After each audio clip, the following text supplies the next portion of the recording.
안녕하세요. 대한사랑 청소년단 백미입니다. 오늘 이야기 나눠볼 주제는 이성계가 세운 나라 조선입니다. 조선이라는 나라 이름은 어떤 뜻을 담고 있을까요? 배달의 마지막 환웅이신 거불단 환웅께서 이 세상을 떠나자 혼란해진 아홉 족속을 단군 왕건께서 통일하시고 서기전 2333년에 새로운 나라 단군 조선을 열었습니다. 조선은 해가 떠오르면 햇살이 가장 먼저 닿는 곳이란 뜻으로 광명사상을 담고 있습니다. 이성계는 왜 조선이란 나라 이름을 다시 썼을까요? 단군 왕검은 고조선의 천지인 삼수의 원리로 수도를 세 개로 나눠서 다스렸습니다. 이런 삼원관경제가 고조선의 국가 통치 원리입니다. 한반도에 있던 많은 하늘의 정신을, 요서와 그 남부 지역에 있는 변하는 땅의 정신을, 그리고 요동과 만주 지역에 걸쳐있던 진안은 천지의 중심인 인간을 상징합니다. 진안을 통치하는 대당군은 중앙에서 병권을 갖고 변환과 마하는 양쪽 날개처럼 각각 부당군으로 지방자치 형태로 통치하였습니다. 지금으로 말하면 나라를 다스리는 대통령이 있고 보좌하는 부통령이 2명 있는 것과 같습니다. 단군 조선은 2096년 동안 이어진 한민족의 대제국이었습니다. 단군은 한 분이 아니라 모두 47분이었습니다. 단군 조선은 동북아 대국으로 70여 개 이르는 크고 작은 제후국을 거느렸습니다. 단군세계에 따르면 단군은 제후국들을 순회하고 삼신상제님께 올리는 천제를 주관하셨습니다. 천제를 올리는 것은 천자가 다스리는 나라 천자국의 특권이었습니다. 중국인들이 신성하게 여기는 태산에 오르면 자기동래라는 현판이 있습니다. 여기서 자는 자색을 말하며 황제를 뜻하는 색깔입니다. 작은 성도 황제를 뜻하는 자색을 사용하지요. 황제는 왕 중의 왕, 천자를 말하죠. 그런데 자기동래 기운기, 동쪽동, 올래, 자색의 기운이 동쪽에서부터 왔다고 정의하고 있어요. 천자가 동쪽에서 왔다. 중국에서 바라보는 동쪽은 어디일까요? 바로 고조선입니다. 고조선의 통치자인 단군 왕검을 천자라고 칭송하는 것입니다. 이성계는 고려에서 태어나서 새로운 나라를 건설할 때 나라 이름을 조선으로 바꾸죠. 이성계가 계승하고자 했던 조선은 단군 조선 말기에 조선의 유민들이 한반도로 내려와 세운 후사만의 작은 국가를 통일해서 조선이라는 국호를 쓴 것이 아닙니다.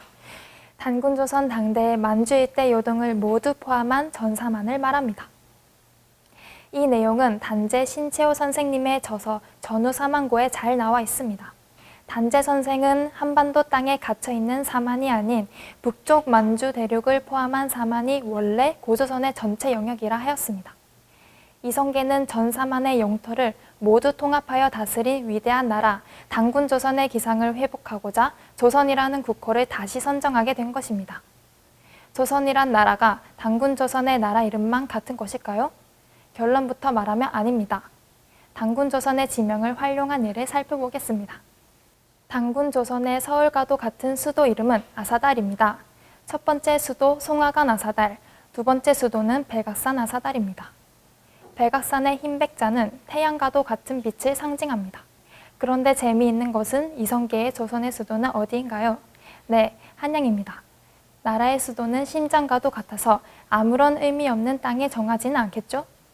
나라를 번영시킬 수 있는 소중한 장소로 정합니다.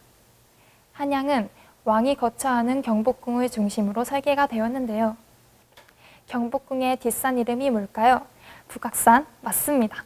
북악산의 원래 이름이 무엇이냐면 바로 백악산입니다. 단군 조선의 수도 백악산 아사달과 조선의 수도 한양의 백악산, 이것이 우연의 일치일까요? 이번에는 단군 조선의 문화 정신을 계승했음을 알 수 있는 예를 살펴보겠습니다. 먼저 영화 말모이가 흥행을 했었는데요. 저도 얼마 전에 감명 깊게 보았어요. 사람이 모이는 곳에 말이 모이고 말이 모이는 곳에 뜻이 모이고 뜻이 모이는 곳에 독립이 있다. 한글 큰 사전을 만들기 위해 실화를 바탕으로 만든 영화입니다. 거기서 김판수 역을 맡은 유해진이 원래 까막눈이었는데 조선어학회에 들어가서 사전을 만들기 위해 한 달 만에 한글을 읽고 쓰게 됩니다. 한글은 누가 만들었을까요? 예, 맞습니다. 세종대왕께서 훈민정음을 창제하셨습니다. 훈민정음은 우리나라의 국보 제75이자 유네스코 세계기록유산으로 등재된 자랑스러운 우리의 글자입니다. 이런 한글의 원형이 있다는 것을 아시나요? 바로 가림토 문자입니다. 세종실록 백상권 갑자년 2월의 기록을 보면 업무는 다 옛글자에 근본한 것이요 새로운 글자가 아니다 라고 되어 있습니다. 여기서 말하는 옛글자가 바로 가림토입니다. 그럼 가림토는 누가 만든 것일까요? 단군세기 기록을 보면 기원전 2182년에 3세 가륵 단군께서 삼랑 을부륵에게 명하시어 정읍 38자를 짓게 하십니다. 체계적이고 과학적인 한글이 4천여 년 전에 단군 조선 시절에 만들어져서 사용되었다는 사실이 매우 놀랍습니다. 이와 같이 한글의 원형이 가림토 문자임을 밝힌 분이 또 있습니다. 이용모가 쓴 세종어제 훈민정음 중 일부입니다. 우의정 의원이 조부이암이 집필한 단군세기를 임금에게 바친 것이 분명하다. 그리고 같은 책에서 가림토를 보고 훈민정음 연구에 활용한 것으로 보인다. 이처럼 한글의 원형인 가림토 기록이 분명하게 남아있음에도 불구하고 한글이 창제자와 창제 연도가 확인이 안 된다는 주장이 있습니다. 이런 주장은 거짓임을 알 수 있죠? 문자를 만든 날을 국경일로 기념하는 나라가 있을까요? 조선은 1446년 한글을 반포하고 한글의 위대성을 알리고자 지금까지도 한글날을 국경일로 기념합니다. 또한 인도네시아의 찌아찌아족이 한글을 표기 문자로 공식 채택하면서 독창적 표음 문자인 한글의 우수성이 다시 한번 확인하게 됩니다. 이 시간을 통해 조선 국화에 담긴 비밀을 살펴보았습니다. 조선은 아침 햇살을 가장 먼저 받는 곳, 조관선수지라는 뜻으로 광명사상을 담고 있다고 했습니다. 말은 민족의 정신이고 글은 민족의 생명이죠. 조선의 국호는 단군조선에서 왔으며 수도의 지명도 백악산과 일치합니다. 또한 단군조선의 정신을 담고 있는 가림토 문자를 계승한 것이 세종대왕께서 반포한 훈민정음이었음을 알게 되었습니다. 요새는 사람들이 해외여행을 참 많이 가는데요. 다른 나라에 여행을 가보면 그 나라만의 독특한 언어와 문화가 있습니다. 그 나라를 이해하기 위해 그 나라 말과 역사와 문화를 배우듯 우리나라의 역사 정신이 어떻게 이어져서 나에게 어떤 영향을 끼치는지 제대로 안다면 나는 누구이며 어떻게 살아야 할지를 알 수 있을 것입니다.